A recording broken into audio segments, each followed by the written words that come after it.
Olá, começa agora mais um programa Projetos de Lei. Vamos conhecer propostas que estão em análise aqui no Legislativo Paulista. Como o projeto que pretende ampliar o número de brinquedotecas em hospitais públicos de São Paulo. Ou ainda a proposta para que a conta de água de condomínios seja individualizada. O programa Projetos de Lei começa agora. Nosso primeiro assunto é voltado para o bem-estar dos nossos idosos. Um levantamento da Organização Mundial da Saúde aponta que em 2015 o Brasil registrou uma população de 23 milhões de idosos brasileiros que precisam muito de atenção e cuidados especiais. O projeto de lei de autoria do deputado Cezinha de Madureira, do Democratas, prevê a obrigatoriedade de médicos geriatras e gerontólogos, que são os fisioterapeutas e psicólogos, em todas as instituições públicas ou privadas que acolham esses idosos. Aqui é a casa deles. Todos precisam de cuidados diários. A gente divide os idosos em dependência funcional, que é o quanto eles dependem dos funcionários e da família para poder viver. Então, os idosos que têm uma funcionalidade boa, que andam, que têm uma cognição, uma memória boa, que conversam, têm uma interação social, nesses a gente tem que fazer uma prevenção para evitar deles perderem essa funcionalidade.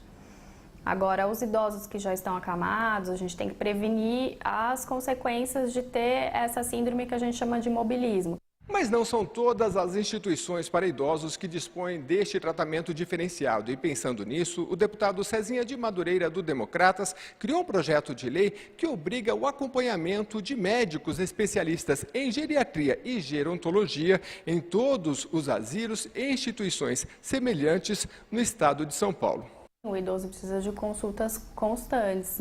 Tem alguns idosos que precisam de consultas mensais, outros a cada 3 meses. A gente vai sentindo e tateando de acordo com cada caso. Uma mudança que pode fazer toda a diferença para os idosos que precisam de cuidados especiais. A gente faz avaliações das intercorrências, que acabam sendo bem comuns numa instituição, assim como uma queda, um quadro infeccioso. Além disso, a gente faz algumas avaliações rotineiras para avaliar as medicações, exames laboratoriais que têm que ser solicitados, o exame físico. Faz parte do profissional de saúde numa instituição é exatamente isso, prevenir os riscos que o paciente institucionalizado tem. Cuidados que dão mais segurança para a administração das casas de repouso. Mais segurança com as geriatras aqui todos os dias. Tem um médico à disposição, qualquer coisa, qualquer problema ele ajuda, resolve. Então a gente se sente segura com isso, né? Outro ponto positivo é o contato entre médico e o idoso. Como a gente vem todos os dias, aos poucos os pacientes e as famílias vão criando o vínculo com o médico da instituição. No caso dessa instituição são 2 médicas, em instituições maiores geralmente tem 2 médicos, e a gente vai criando esse vínculo e fica muito mais fácil de tratar o paciente. Muitas vezes a gente sente que o paciente ele precisa muito mais de uma atenção, precisa não é tanto do médico em si, mas de outro cuidado. Tão importante como cuidar da saúde dos idosos é garantir a proteção deles. Bom, pensando nisso, o deputado Enio Tato, do PT, é o autor do projeto de lei que autoriza o governo de São Paulo a criar repúblicas para idosos de baixa renda em todo o estado. A estrutura da população brasileira já passou por diversas mudanças. Houve momentos da história em que tivemos crescimento natural acelerado, com o número de jovens maior do que o de idosos. Em outros, houve queda no crescimento natural e daí por diante. Com a diminuição das taxas de natalidade, nossa população começou a envelhecer aos poucos. De acordo com estimativas elaboradas e divulgadas pelo IBGE, Instituto Brasileiro de Geografia e Estatística, o número de idosos vai aumentar. Por volta do ano de 2050, haverá no Brasil 73 idosos para cada 100 crianças. E ser idoso no Brasil custa muito caro, ainda mais se for morar em casas de repouso ou precisar de cuidados especiais. A parte mais complicada que a gente tem é exatamente o pagamento das mensalidades, porque as aposentadorias não são altas e os filhos praticamente 90% das vezes tem que entrar com alguma coisa. Então pega a aposentadoria e completa alguma coisa para que manter. Casas de repouso podem sair de 3 a 8 mil reais mensais. Já quem cuida do idoso em casa não gasta menos de 3 mil reais por mês. Por conta disso, o governo do estado vem criando programas para atender as necessidades dessa parte da população. Temos 3 repúblicas já implantadas e temos mais do que as repúblicas. Nós temos hoje um conjunto de ofertas de serviços para a população mais idosa que vem crescendo no estado de São Paulo e mais do que crescendo, vem crescendo e vivendo por mais tempo. Então nós temos 2 fenômenos que acontecem, digamos, complementarmente. Nós temos hoje os idosos em maior quantidade e vivendo por mais tempo. O projeto de lei 1302 de 2014 do deputado Enio Tato do PT autoriza o Poder Executivo a implantar repúblicas para idosos de baixa renda no estado. Para isso, o governo poderá contar com parcerias com os municípios, conselhos municipais do idoso e órgãos de proteção. Os idosos que optarem por viver em repúblicas serão responsáveis pela sua casa e pagarão valor simbólico de aluguel. Que eles possam ter um local de convivência para eles se divertirem, para eles estudarem, para eles, enfim, ter todas as necessidades que o idoso necessita nos dias de hoje, né? Então, essa iniciativa é de que o município muitas vezes não tem condições de implementar isso, né? Ou o Estado não tem condições, mas sim juntar as 3 esferas, né? Governo federal, governo do Estado e o município para atender essa população. Cuidar da saúde dos nossos idosos é fundamental. O projeto de lei do deputado Wellington Moura, do PRB, prevê que eles recebam alguns tipos de vacinas em casa, uma medida que deve ajudar milhões de brasileiros. Já que a mais recente pesquisa do IBGE, o Instituto Brasileiro de Geografia e Estatísticas, revelou que a expectativa de vida no país subiu para 75 anos. O Brasil está envelhecendo. A população brasileira, estimada em 201 milhões e meio de pessoas, está vendo diminuir o número de crianças e aumentar o de idosos. Só as mulheres representam mais da metade desta população. Dona Maria que o diga. Quando eu vou nas passarelas, Camargo de Hollywood. Camargo de Hollywood. Cuida muito bem da casa, das plantinhas e dela. Da saúde, olha, eu, mesmo com essa idade que eu estou, eu vou no ginecologista, remédio de coração, todos os exames eu faço. Todo ano eu faço exame. E quando se fala em vacina... As vacinas eu tomo, falou assim, ó, tem vacina dos velhos, tem vacina, eu tô lá. Vários lugares na capital paulista já trabalham com delivery de vacinas. É o caso do Fábio. Nossa demanda, ela não é muito grande, então durante o dia essa aqui cabe em cerca, sei lá, de 30 doses. E o carro que sai, você sai com esses... Gelox. Os Gelox, que é um gel que tem aí dentro, que fica na geladeira, gelando. Ele mantém a temperatura. E pondo aí, ele mantém... Por quanto tempo ele consegue... Ele consegue manter de um dia para o outro. 24 horas a gente ainda consegue manter essa temperatura válida de 2 a 8 graus. Então o carro consegue circular o dia inteiro. O dia inteiro com as vacinas aí, sem prejudicar a capacidade dela, a qualidade. Sem prejudicar nada. O serviço de vacinação em casa é feito 2 vezes por semana. Isso aqui é o que a gente leva para fazer a vacina fora. Então a gente leva uma caderneta de vacinação para anotar a dose que ela está tomando, o lote que ela está tomando, a data, o nome da pessoa, o RG e tudo isso especificado. Essas são as agulhas que a gente trabalha, então elas são todas fechadas, todas lacradas, não tem nada aberto. Abre-se na hora. As principais vacinas que a gente faz para os idosos é gripe e a principal mesmo é de pneumonia. Que ainda não é ofertada pelo governo, então a gente faz bastante de pneumonia e tem uma vacina nova que agora chama-se Epizoster, que também é uma boa vacina para eles, por conta que é uma dor, dizem que é uma dor muito grande, enfim. E como tudo na vida tem seu preço, vacinas em casa não são tão baratas assim. O custo é muito assim, da vacina. Então vamos supor, existe uma vacina que eu consigo, vou pagar X e eu revendo a 2X. Aí eu tenho que imputar todo esse meu custo, porque meu custo de vacinar fora, o que é? O carro, é a gasolina, é o tempo, o funcionário, a enfermeira que a gente desloca daqui, não deixa aqui sem, mas desloca uma enfermeira daqui para fazer fora. Então tem esse custo operacional. O projeto de lei do deputado Wellington Moura, do PRB, dá o direito a idosos e pessoas com deficiência motora a receberem vacinação domiciliar. Agora, lembra da dona Maria, lá no início da matéria? Não é o caso dela precisar ser vacinada em casa, mas se depender da sua aprovação... Era uma mão na roda, gente.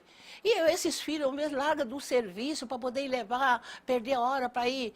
Serviço é difícil, né? Para a pessoa ficar perdendo dia de serviço. Muitos patrões não aceitam, mesmo que você leva um atestado, não aceita. E já tendo uma pessoa que vem em casa, gente, nossa senhora. Vamos ao intervalo e, na volta, vamos conhecer a proposta que prevê a instalação de armários na rede escolar paulista. Voltamos já já.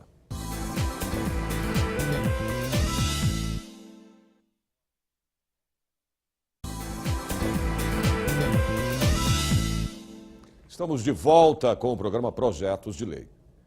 Seu filho já reclamou de dores nas costas causadas pelo peso da mochila lotada de livros e cadernos? Projeto de lei de autoria do deputado Milton Vieira, do PRB, prevê a instalação de armários na rede escolar paulista para guardar o material. O objetivo é preservar e proteger a saúde dos alunos nas fases pré-escolar e do ensino fundamental, devido ao peso excessivo das mochilas carregadas nas costas, principalmente para aqueles que ainda estão com as condições físicas em formação. Isso pode ocasionar problemas sérios na coluna, além da dor e das consequências, dependendo, dói no bolso também. É incômodo para o seu filho, além da falta de paciência da criança com o tratamento. Você leva muita coisa na mochila? Às vezes sim, às vezes não. É? E quando tá muito pesada, você sente alguma dor no corpo? Assim no ombro? É, só aqui, um pouquinho. É? E nas costas. Um pouquinho no meio. Você usa a mochila? Uso. Você é a de carrinho ou a das costas? Carrinho. É, por que você não usa a das costas? Aí porque das costas dói muito pra mim. Quando eu usei, eu fiquei com dor nas costas. A de costas dói muito as costas. É? Você já sentiu muita dor? Já.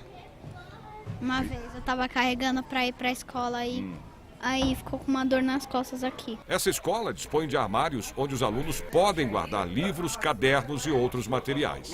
Para os que frequentam o período integral, todos têm direito. Eu utilizo esse armário aqui para o meu material e para algumas coisas que eu não posso levar para casa. Meu ombro fica doendo às vezes.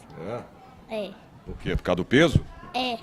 Porque às vezes eu levo muito material na mochila e agora eu tenho um armário que eu utilizo esse outro armário para colocar minhas coisas dentro para eu não levar muito peso na mochila. Fomos a uma clínica médica procurar um profissional, um especialista em ortopedia, para falar dos problemas causados pelo uso indevido da mochila nas costas das crianças. Segundo a Organização Mundial da Saúde, não pode passar de 10% do peso da criança. A criança que desde a primeira infância vai à escola fazendo uso de mochila com peso já considerável, sendo que esse peso nós não podemos passar de 10% do peso corporal da criança, certamente ela vai trazer problemas. Então nós devemos orientar os pais, os professores, as autoridades, que isso a longo prazo vai trazer problema. As mochilas, normalmente elas têm duas alças. Essas alças deverão ser usadas dos dois lados, porque senão ela vai ficar apenas com o peso em um dos ombros, causando problemas de lateralidade da coluna, levando mais cedo ou mais tarde a esse desvio de lateralidade chamado escoliose. Além da escoliose, ela poderá ter uma hiperlordose, ou seja, a coluna é levada para frente, como aqui nós estamos vendo, havendo um aumento de volume ao nível das nádegas, o bumbum mais arrebitado, digamos assim. Outro que nós podemos encontrar é a hipercifose, que a criança também poderá desenvolver essa deformidade, que é levada para frente, formando, olhando de perfil a criança, nós vamos ver que ela está ficando entre aspas, corcunda. É um projeto interessante, sabemos que ele é possível de ser realizado porque as escolas têm condições de ter um armário. Antigamente, na minha época, era assim. O meu material escolar, de muitas pessoas, ficava na escola. Então, eu dou exemplo, por exemplo, eu tenho um neto e às vezes eu vou levar ele na escola, eu não aguento pegar a mochila dele. Mas eu tenho condições, levo meu neto, às vezes, ou meu filho leva, ele vai de carro. Mas e aquelas mães que a criança tem que andar quilômetros para chegar na escola carregando uma mochila nas costas? Que não é, às vezes tem rodinha, mas na maioria das vezes não tem, porque a pessoa não tem condição. E é um peso tremendo nas costas daquela criança. Então, o projeto visa isso, você acabar com isso. A criança deixa o material na escola, num armário da escola, e no dia que ela vai na aula, ela usa aquele material que ela só vai usar lá na escola. Aquele que ela tem necessidade de levar para casa para fazer a lição, que é o seu caderno, um livro ou outro, não pesa, então não tem problema. Evita até o gasto com mochila. Então esse é o objetivo. A preocupação com a saúde das crianças também foi motivo para a criação do projeto de lei do deputado Afonso Lobato do PV, que pretende ampliar o número de brinquedotecas nos hospitais públicos de São Paulo. Os jogos e brincadeiras tiram os pacientes do quarto, ajudam a fazer novas amizades e, o principal, amenizam o sofrimento de quem é obrigado a ficar internado longe de casa. Brinquedotecas ajudam na recuperação das crianças atendidas no Hospital Estadual Infantil Darcy Vargas. A instituição inaugurou sua primeira brinquedoteca em 1994 e os espaços existentes são destinados tanto aos pacientes que vêm para fazer exames e consultas, quanto para os que ficam internados. Aqui tem brinquedos, jogos, livros, TV. A criança aqui do Hospital Darcy Vargas muitas vezes fica internada por um tempo longo, são às vezes semanas, e isso é muito duro para eles, porque eles passam por procedimentos invasivos, têm uma dieta restrita, então aqui é um espaço em que eles conseguem ser crianças de novo, ou adolescentes. A gente costuma observar um pouquinho o que é a criança no leito e o que é a criança na brinquedoteca. Que às vezes está lá com dor, deitado, e chega aqui, começa a brincar e esquece um pouco essa dor, esse sofrimento de estar fora de casa, estar longe dos amigos, enfim. É um espaço muito rico para eles. A brinquedoteca é também um espaço de troca de informações entre os pais e de renovação de esperanças. Sempre tem uma que chega depois. É uma forma da gente estar passando, né? Assim, um abraço. Vanderléa é a brinquedista hospitalar, responsável pela organização do espaço, preparada para promover a interação entre os pacientes, familiares e a equipe de saúde. A criança se anima, a criança esquece do que está fazendo aquele tratamento, a criança se distrai, né, passa o tempo, às vezes até a pessoa da enfermagem vem até a brinquedoteca procurar a criança, porque a criança fica muito tempo, às vezes, fora do quarto. O trabalho se completa com a atuação de outros profissionais capacitados para atender outras necessidades.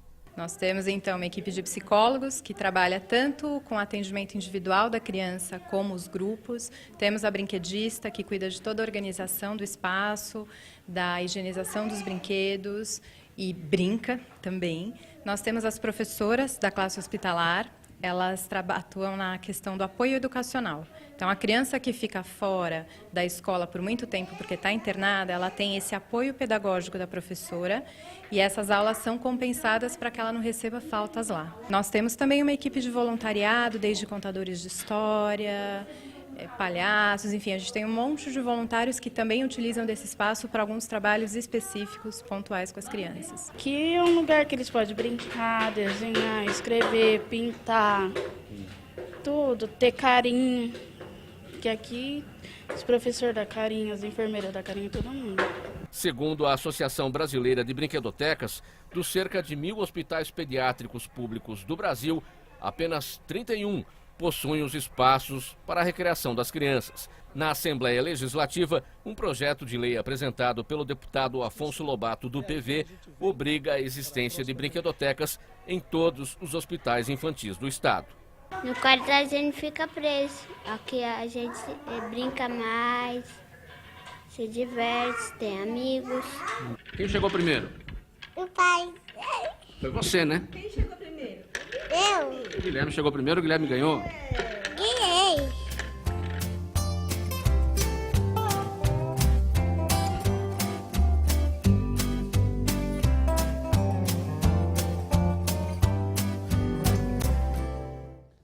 Mais um intervalo e na volta você vai conhecer a proposta que estabelece a gratuidade na cobrança dos estacionamentos dos hospitais públicos. Um instante só, não saia daí.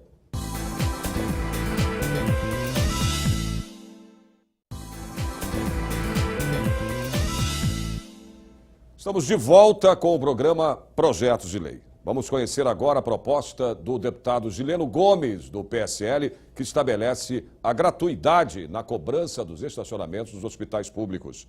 Pacientes reclamam dos preços salgados e também da falta de dinheiro para pagar essa conta.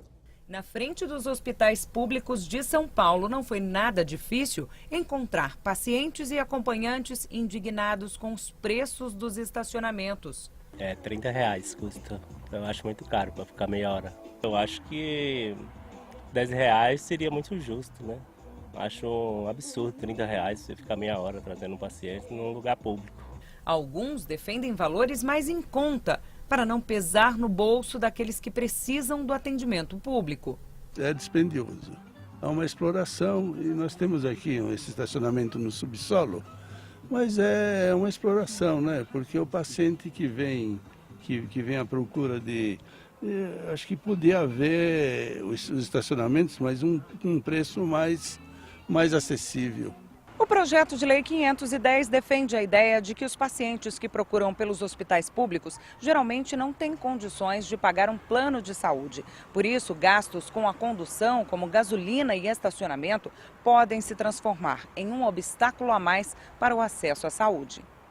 Neste estacionamento do Hospital das Clínicas, um dos maiores da capital, a diária custa R$ 59,00. A permanência por 1 hora, R$ 15,00. Por 2, R$ 20, por 3, R$ 25,00. E por cada hora adicional são cobrados mais R$ 5,00. A coordenadora institucional da Proteste, a Associação Brasileira de Defesa do Consumidor, diz que em casos de emergência deve haver sim um período de tolerância. E adianta que colocar em prática o que prevê o projeto de lei não será nada fácil. Quando você está transportando um doente grave, uma urgência, uma emergência, tem que haver, inclusive, um período em que esse paciente dá entrada com o motorista e possa sair sem pagar nada. E isso já existe. Agora, o que tem que se pensar para consultas, exames, de que forma que poderia ter uma estrutura melhor para esses estacionamentos. Enquanto as mudanças não acontecem, a Eni encontrou para ela uma solução que tem dado certo. Como meu pai é idoso, se for no INCOR, ele pode entrar, eu posso entrar com o carro, ele tem o cartão de idoso. Quando eu venho trazê-lo, eu faço isso. Quando eu venho, por mim, eu venho a pé. Venho de metrô, venho a pé, porque para vir de carro e pagar o estacionamento eu acho caro demais. Vamos falar agora sobre o projeto de lei da deputada Márcia Lia, do PT, que prevê que a conta de água de condomínios seja individualizada. A ideia é incentivar o uso consciente e também corrigir injustiças. Moradores pagam mais do que consomem. O assunto nunca esteve tão em pauta entre síndicos, administradores e condôminos. Na busca pela economia na conta de água, a medição do consumo por unidade tem sido a saída adotada por muitos condomínios. O consumo de água é um dos maiores vilões nestes lugares. Na verdade, a conta de água representa a segunda maior despesa dos condomínios, só perdendo para a folha de pagamento somada aos encargos e obrigações trabalhistas. Nós contratamos uma empresa homologada pela Sabesp. Ela instalou 4 medidores em cada andar, que corresponde a cada medidor a um apartamento, e colocou um aparelho centralizador de leitura lá no -1, no piso da garagem. E mensalmente essa empresa vem, faz a leitura e as contas são emitidas pela Sabesp. A vantagem desse tipo de sistema é que, além dos moradores receberem as contas individualmente, ainda conseguem saber quanto gastam de água no mês. E o melhor, se tiver algum tipo de vazamento, é facilmente detectado. Na conta do Gino, todas as vantagens, inclusive o valor. Antes você não tinha ideia de qual era o seu consumo. Por mais que você tentasse economizar, você não estava sabendo se aquilo era suficiente, se não era. Agora não, todo mundo recebe a sua conta e ali você sabe quantos metros cúbicos você consome, você sabe se o que está sendo consumido é o indicado pelo número de moradores e etc. Então você consegue diminuir e controlar melhor. Projeto de lei de número 634, de 2016, da deputada Marcialia, do PT, fala sobre a medição individualizada de consumo de água no estado de São Paulo. A gente percebeu que quando os hidrômetros são individualizados, ou seja, cada um paga aquilo que consome, há uma economia, segundo estudos que a Sabesp fez, de 30% a 50% de economia. Então, os prédios de apartamentos, condomínios, quando a cobrança é coletiva, ou seja, todo mundo paga o consumo global e rateia de uma forma igual para todo mundo, não há preocupação das pessoas em economizar água, né? Ele vai pagar mesmo. Então, aquela pessoa que mora num apartamento sozinha, ela tem que pagar exatamente o mesmo que uma família, por exemplo, de 8 moradores, de 7 moradores. Isso é injusto, né? Isso faz com que as pessoas tenham um consumo exagerado, sem se preocupar, porque já que vai ter que pagar tudo igual mesmo. E a gente entendeu que isso, a gente vai dar um prazo, o projeto de lei prevê um prazo para que os condomínios, os prédios mais antigos possam se adaptar, e é uma tendência nacional, né, de que você possa fazer todos os esforços no sentido da gente economizar água, que é um bem finito. Quem já tem, aprova. É ótimo, é uma coisa que todos os prédios deveriam ter, gera uma economia absurda para todo mundo. O programa Projetos de Lei de hoje chega ao fim. Até o nosso próximo encontro, eu espero vocês, hein? Até lá, tchau.